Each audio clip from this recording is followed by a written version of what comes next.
Halo Bruenses, kali ini saya akan membahas peristiwa Black Monday yang terjadi di tanggal 5 Agustus 2024 yang lalu. Pada hari tersebut, Bruenses terjadi koreksi pasar yang cukup signifikan di berbagai belahan dunia.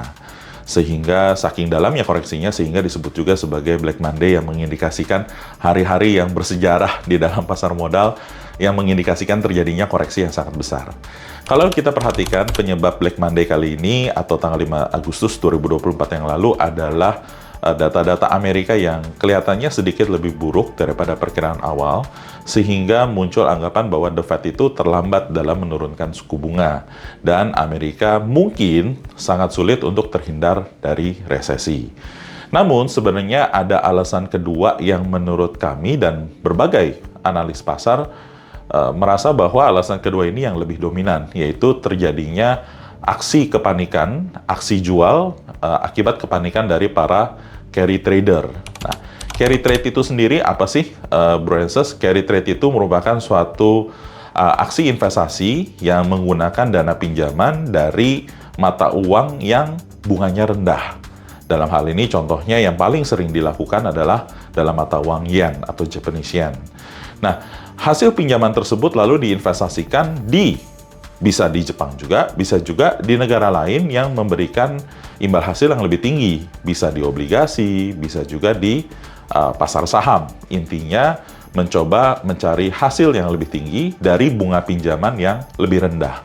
Nah, aksi seperti ini disebut juga sebagai carry trade.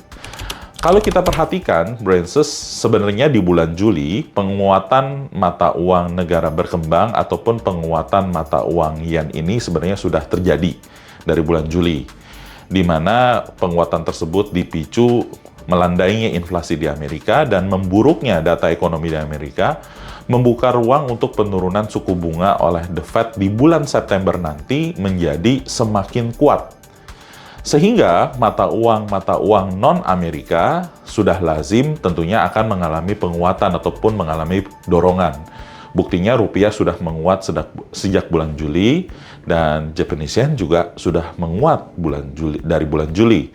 Bahkan kalau saya perhatikan dari tanggal 10 Juli ke akhir bulan, di tanggal 30 Juli, yen itu sudah menguat hampir 5,5%.